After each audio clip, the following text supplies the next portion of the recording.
안녕하십니까, 이진곤TV입니다. 논평 시작하겠습니다. 윤석열 검찰총장이 최근 리얼미터가 실시한 차기 대통령 적합도 조사에서 3등을 했답니다. 리얼미터 조사는 처음으로 윤 총장을 포함시켰는데 첫 번에 3등으로 올라간 거죠. 이낙연 의원, 그러니까 더불어민주당이죠. 그 다음에 이재명 경기도지사, 역시 더불어민주당 소속입니다. 그리고 이제 당적이 없는, 사실은 거기 뭐 조사해달라고 부탁해 본 적도 없었을 윤 총장이 갑자기 3등이 된 겁니다.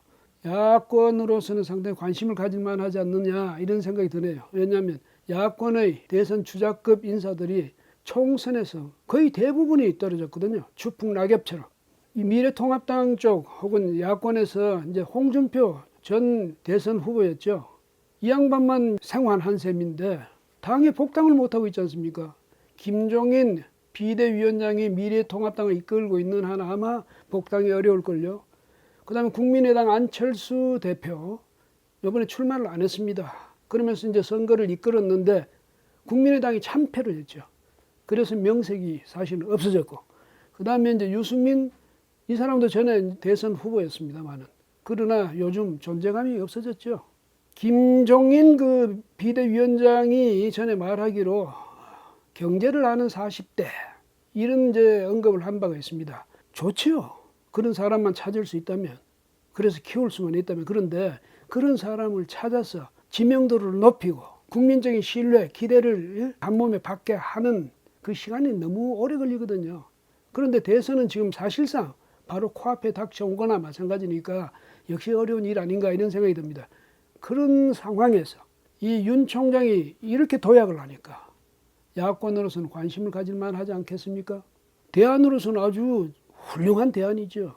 윤 총장이 말이죠, 지난 1월에는 그때는 리서치에서 적합도 조사를 해본 바가 있어요. 그때도 처음으로 등판해가지고 2등을 했습니다. 당시 자유한국당 황교안 대표보다도 더 많은 지지를 받았죠. 놀라운 일이었습니다. 그래서 윤 총장이 나는 정치에 관심 없으니까 앞으로 여론조사에 포함시키지 말아달라, 이렇게 부탁을 했었는데 이번에도 리얼미터가 조사를 했네요. 그 인기가 여전하다, 이걸 입증한 셈이죠. 윤 총장에 대해서 이렇게 국민들이 대중적인 기대치를 보이고 있는 것은 누구 덕분이겠습니까? 추미애 장관 덕분 아닌가, 그렇지 않겠습니까? 물론 이제 문재인 추미애 팀이죠. 지금 추미애 장관이 계속 윤석열 때리기를 하고 있는데, 이건 바꾸고 말하면 윤석열 대통령 만들기 작전을 하고 있는 것 같은 그런 인상을 줍니다. 물론 단지 그것만 가지고는 이렇게 높은 그런 기대치, 여기에 도달할 수가 없겠죠. 윤 총장이 대응하는 자세, 여기에 대해서 국민들이 관심을 갖고 거기에 대해서 신뢰를 보내고 있는 측면도 있습니다. 첫째 공신은, 1등 공신은 추미애 장관, 또 문재인 추미애 팀. 두 번째 공신은 누구냐? 윤 총장 자신의 의연한 태도입니다. 윤 총장은 나는 사람에게 충성하지 않는다, 그러면서 이 사람은 말이죠, 오직 국민만 보고 나간다고 했죠. 그것은 헌법만 보고 나간다, 이 말이나 마찬가지입니다. 대한민국의 주권은 국민에게 있고 모든 권력은 국민으로부터 나온다. 이게 대한민국 헌법 제1조 2항인데 윤 총장이 기회 있을 때마다 이 점을 강조하죠. 그래서 윤석열 정말 믿을 만한 사람이구나, 이런 생각을 국민들이 갖게 된 겁니다. 추미애 장관 말이죠, 이 얼굴이 두 가지 얼굴이에요. 야누스의 얼굴이라고 할 수 있겠습니다. 한쪽 얼굴로는 윤 총장을 연일 때리기를 하고 있죠.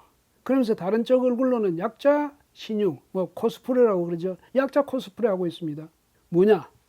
29일날 자신의 그 페이스북에도 올린 장문에 그랬지 않았습니까?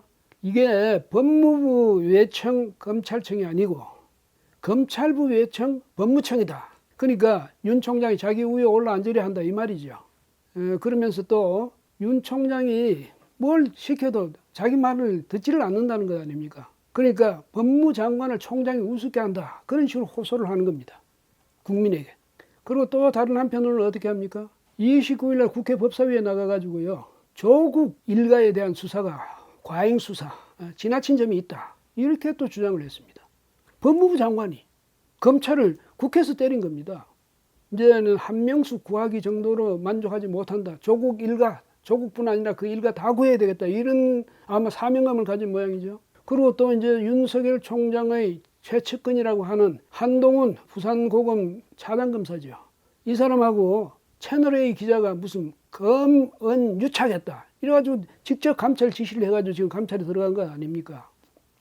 추 장관, 문재인 대통령의 전사로서 날마다 전의를 다지고 날마다 윤석열 총장 때려가지고 밀어내기에 열심인 거, 그건 뭐 자기가 알아서 할 일이니까 열심이구나 그렇게 알면 되겠는데, 문제는 이렇게 할수록 그것이 바로 윤 총장 대통령 만들기에 적극적으로 기여하고 있다. 이 점은 생각해야 되겠죠.